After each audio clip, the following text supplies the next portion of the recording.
나이가 들면은 이제 우리가 치매 걱정을 좀 하게 되죠. 이게 왜냐면 이제 젊은 사람도 깜빡깜빡해지기 시작한 게 오래됐잖아요.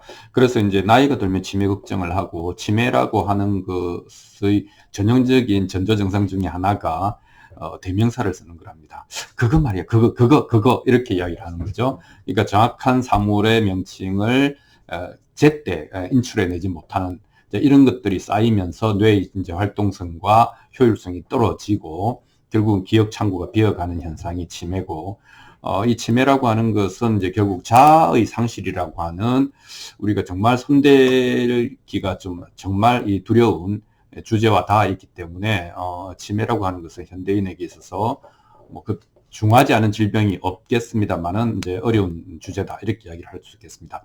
여기서 조금 더 들어가면은, 자아가 뭐지? 그럼 자아는 기억인가?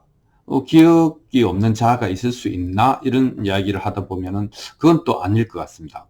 자아가 기억이 전부라고는 말할 수 없지만, 기억의 토대 위에 있지 않은 자아가 가능한가? 그건 좀 어렵다는, 상상이 잘 안 가지요. 그럼 좀 더 들어가면, 그러면 기억이라고 하는 것이 자아의 필수적인 것이라면, 뇌에서 기억을 담당한다고 알려진 해마가 더 중요하냐, 아니면은 그 기억을 인출해서 필요한 데 쓰는 그것을 자아의 행위라고 볼 거냐. 이것도 또 이제 전도의 업적이니까, 이제 이 질문도 이제 우리가 대답을 좀 해야 되고, 정리를 좀 해야 됩니다. 요즘에는 이제 어떤 얘기가 있는가 하면, 디폴트 모드 네트워크, 이게 이제 뭐 멍 때리기, 그 다음에 뭐 자기 성찰, 이런 표현을 쓰잖아요. 그래서 디폴트 모드 네트워크라고 하는 것이 또 의미가 있을지 모르겠다, 이런 얘기를 하는 거예요. 이게 뭐냐면, 디폴트 모드 네트워크에 멍 때리기만 하는 게 아니고, 이 어떤 회광 반조, 이 관심을 안으로 돌려서 관찰을 안으로 한다는 거죠.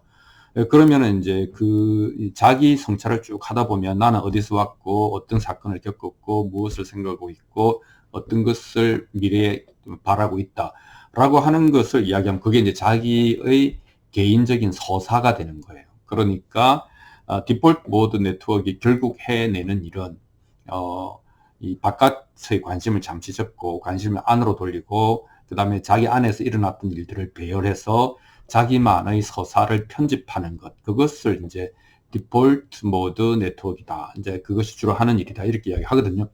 그러면은 우리가 이제 뭐 해마가 이제 과거라고 했는데, 과거를 저장한다고 그랬는데, 그러니까 이제 이 자아라고 하는 개념은 과거에 국한되지가 않는 거예요. 그러니까 디폴트 모드 네트워크 개념에서 보면, 오히려 과거를 담당하는 해마와 미래를 계획하는 전도까지 포함해서 자기 자신에 대한 이야기를 만들어가는, 즉 기억과 상상을 곱하기 해서 자기 그림을 그려나가는 서사 편집기다, 이렇게 이야기를 할 수 있겠습니다. 하지만 상상도 따지고 보면 기억의 토대 없이 전개되기는 어렵거든요. 그러니까 기억이 중요하다. 근데 기억만 갖고는 안 되고, 기억을 어떤 목적에 의해서, 어떤 의도에 의해서 써야 된다, 사용해야 된다, 이렇게 이야기를 할 수 있겠습니다.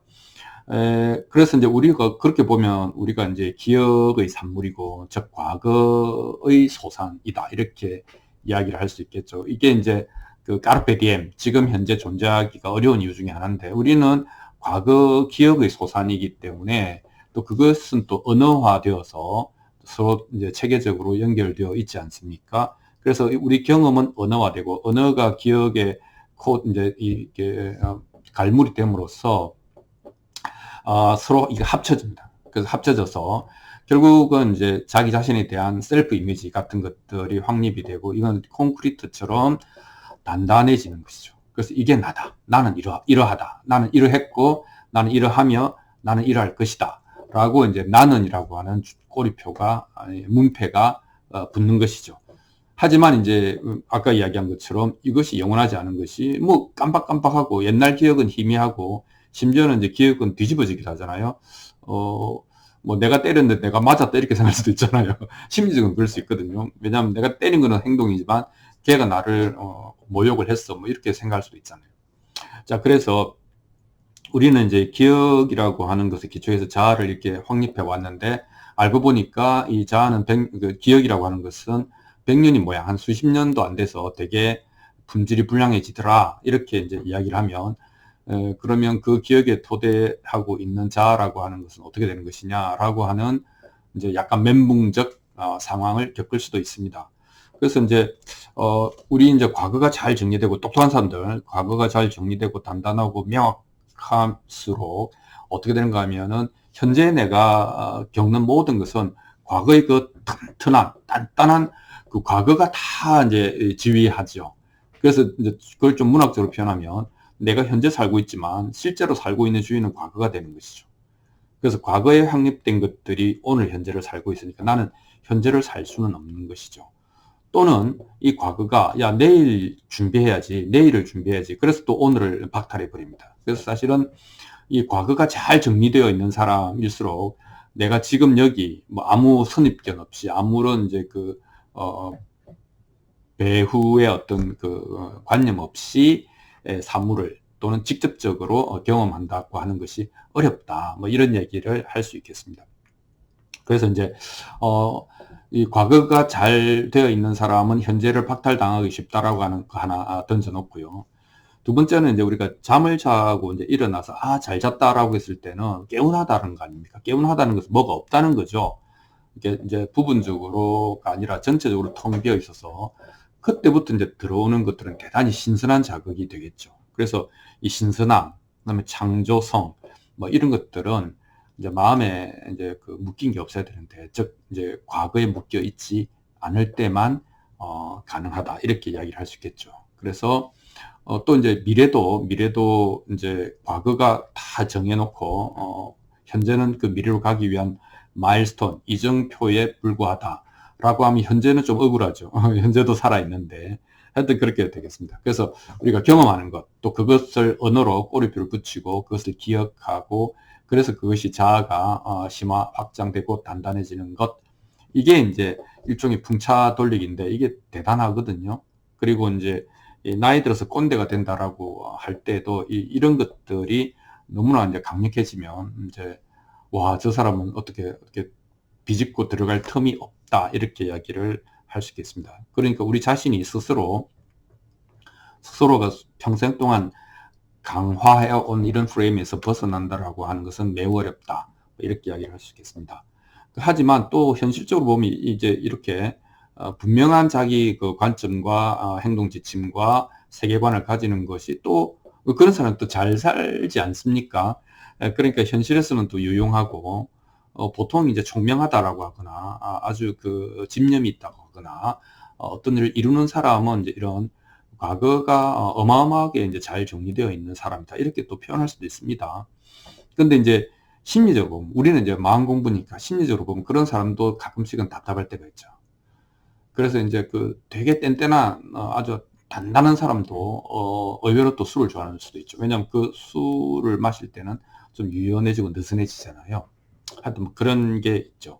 그래서 이제 너무 지나치게 과거가 지배하고 있는 현재를 박탈된 사람은 사회적으로나 대외적으로 대단히 이제 반듯하고 경우 바르고 틀림없고 철두철미하고 뭐 쌩 하는 소리가 날 정도로 잘 할 수 있지만, 실제로 그렇지만 또 마음 한쪽이 답답한 거죠. 그래서 이 답답함을 이제 풀기 위해서 과거가 점령한 현재를 좀 해방시키기 위해서 자기 망각을 위한 행동을 합니다. 그것이 대표적인 게 술이죠. 또 그 대표적인 게 섹스고, 대표적인 게 도박이고, 뭐 이제 뭐 정치고, 뭐 이데올로기고, 종교고, 뭐 게임이고 등등등등 해서 이제 중독적인 어떤 대상으로 빠져 들어갈 수 있습니다. 근데 그렇게 하면은 잠시라도 자기를 망각하잖아요. 그럼 자기 망각에서 해방감을 느낀다는 겁니다. 그러니까 우리 자아라고 하는 것은 한편으로는 경험을 확장하고 심화하고 자기 영역을 키우려고 하고, 또 한편으로는 잊어버리려고 하고 망각하려고 하고 소멸하려고 하고 없어지려고 하고 하는 것들을 왔다리 갔다리 한다는 것이죠. 이 왔다리 갔다리 한다라고 하는 것은 이게 실체냐 라고 하는 이 자아가 가진 허구성의 또 이제 의심을 짓게 만들어주는 요소다. 이렇게 이야기를 할 수 있겠습니다. 그래서 어쨌든 오늘 아침에 내가 눈을 떴을 때 신생이잖아요. 한번 죽고 다시 살아나는 거 아니겠습니까? 그 신생이 주는 축복이라고 하는 것은 이제 신선하다. 이제 이런 것인데, 그 축복을 온전하게 이제 받으려면 그 과거가 장악하고 있는 현재, 나의 현재, 그래서 그걸 보통 이제 심리적 기억에 짓눌린 삶이다. 이렇게 이제 표현을 하는데, 그러니까 현실적으로 야 어제의 기억을 가지고 오늘 또 열심히 살아야 되겠지만 심리적으로 어제 뭐 기대했던 거, 어제 좌절했던 거, 어제 좋았던 거, 어제 나빴던 거 이런 것들을 마음속에 이렇게 갖고 있어서 그 기억들에 의해서 오늘의 나의 행동이 선택되어지고 사실 선택하는 것도 아니죠. 선택되어지는 것처럼 내가 느낄 뿐이죠. 선택하는 것처럼 느낄 뿐이죠. 그래서 그런 이제 그 과거의 기억에 짓눌린 심리적 상태 이것을 이제 해소하는 것이 중요하지 않을까라고 하는 이제 질문을 또는 스스로 의문을 던져보는 것 대단히 중요하다 이렇게 생각됩니다. 그래서 이제 심리적으로 보면 과거가 소멸할 때, 그러니까 과거에 뭐 좋았던 것이든 나빴던 것이든 과거가 나를 더 이상 나의 현재를 지배하지 않을 때, 그럴 때 이제 나는 진정으로 좀 여유로워지고 자유로워진다. 이 말씀을 드릴 수 있겠습니다. 감사합니다.